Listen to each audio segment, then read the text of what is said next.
భగవంతుడి మీద మనసుని ఎంత గొప్పగా కేంద్రీకరించడం, గొప్ప స్థాయికి పోయింది ఆ తల్లి. మొన్న ఎర్నాకుళంలో శారదా మఠంకి వెళ్ళాను నా భాగ్యం కొద్ది. అక్కడ గోడ మీద ఈ ఫోటో, శారదమ్మ తల్లి ఇట్లా ఉన్నారు, గోడ మీద భక్తుల ఫోటోల్లో ఈ ఫోటో ఉంది. ఒక ఫోటో ఈమెది, ఇంకొక ఫోటో ఈమెని తీసుకువెళ్ళినటువంటి మహనీయురాలు యోగిన్మా ఆయన పేరు, ఆమె పేరు. ఈ తల్లి పేరు గోలాపమ్మ అంటారు. ఇట్లాగా రామకృష్ణుల వారిని ఎవరైతే ఆశ్రయించారో, పట్టుకున్నారో, వాళ్ళందరిలో కూడా ఒక గొప్ప ఆధ్యాత్మికమైనటువంటి చైతన్యం, ఏది శాశ్వతము ఏది అశాశ్వతము అనేది తెలుసుకునే జ్ఞానం ఆయన ఇస్తాడు. అర్థమైందమ్మా? కాబట్టి అప్పుడెప్పుడో మనం లేమేమి బాధపడాల్సిన పని లేదు. ఇప్పుడైనా సరే ఎప్పటికీ ఆయన ఆ జ్ఞానం ఇస్తూనే ఉన్నాడు. ఆయన్ని అర్థం చేసుకున్న వాళ్ళకి, ఆయన్ని చదివిన వాళ్ళకి, ఆయన దగ్గరికి వచ్చిన వాళ్ళకి విపరీతంగా ఆ జ్ఞానం పంచిపెడుతున్నాడు. తల్లి ఒక ఆయన కొడుకు చనిపోయాడంట పాపం. ఆ రోజు పోయి కూర్చొని కంటికి ముంటికి ఏకధారగా ఏడుస్తున్నాడు. అయ్యో కన్న బిడ్డ చనిపోయాడే అని అందరూ కూడా ఓదారుస్తున్నారు. ఆయన పేరు మణిమల్లిక్ సేన్. గురుదేవులు చూశారు, ఎందుకు ఇట్లా ఉన్నాడు ఇతను ఈరోజు అని అడిగితే, అయ్యో ఆయన కొడుకు చనిపోయాడు, ఇప్పుడే అయ్యిందంతా వచ్చాడు మనశ్శాంతి కోసం. ఏం పెద్ద పట్టించుకో గురుదేవులు. అందరూ ఓదారుస్తున్నారంట. ఏంది గురుదేవులు, ఏందబ్బా ఇంత కర్కశంగా ప్రవర్తిస్తాడే, ఇంత కఠినంగా ఉన్నాడే, కఠినాత్ముడిగా ఉన్నాడే అనుకున్నారంట భక్తులు. కొంతసేపు అయిన తర్వాత ఆయన అప్పుడు ఒక పాట పాడతాడంటమ్మా. అది కూడా ఒక గొప్ప వీరుడు ఉంటాడు చూడండి, యుద్ధరంగంలో పోయే ముందు ఈ చేతులు ఇట్లా పెట్టి పట్టుకొని, జీవుడా లే, నిద్రలే, చూడు ఇదిగో నీ శరీరంలో మృత్యు అనే శత్రువు ఎప్పుడో ప్రవేశించింది. అవునా కాదా? అబ్బా పుట్టినప్పుడే మనం డేట్ వేసుకొని వచ్చేసినాం.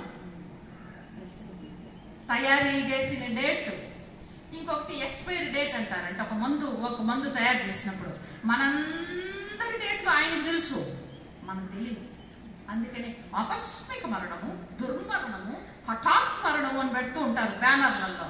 అది ఏమి అకస్మాత్తు కాదు, హఠాత్తు కాదు, అది ఎప్పుడో ఫిక్స్ అయిపోయింది అనమాట. అది ఆయనకు తెలుసు, మనకు తెలియదు.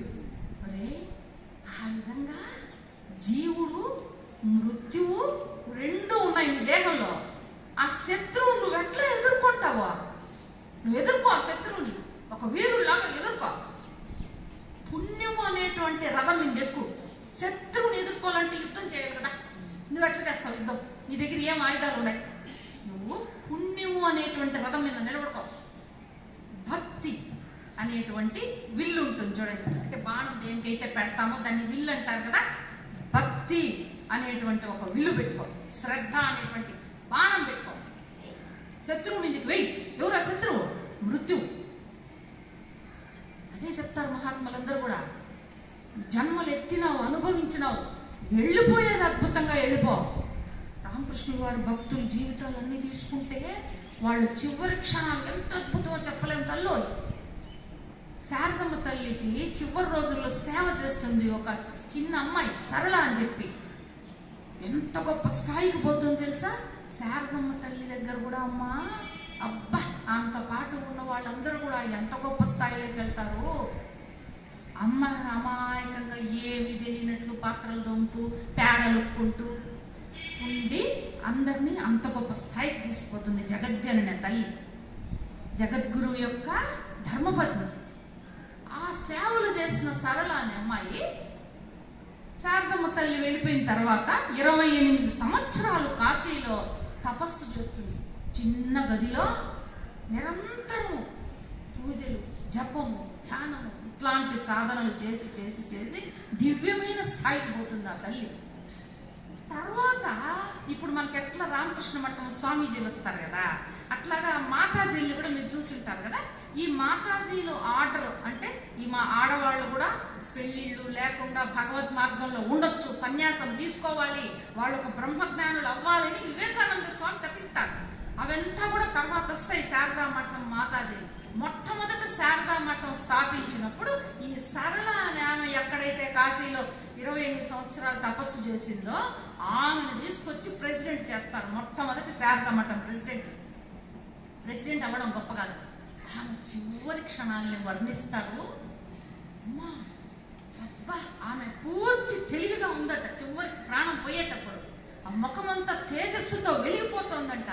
అక్కడ ఉన్నటువంటి మిగతా శిష్యురాళ్ళు, మాతాజీలు, భక్తురాళ్ళు అందరూ ఆశ్చర్యపోయి దిగ్భ్రాంతితో చూస్తున్నారు ఆ సన్నివేశాన్ని. ఆమెకు చివరి క్షణాలు వస్తున్నాయి, వచ్చేసాయని అందరూ పక్కనే ఉన్నారు. ఆమె మొహం అంత తేజస్సుగా ఉందంటమ్మా. వర్ణిస్తారు. అబ్బా, ఏమి దివ్యమైనటువంటి ఐక్యమైపోయింది ఆ తల్లి రామకృష్ణుల వారిలో, శారదమ్మలో, భగవంతుడిలో. అది మరణం అంటే.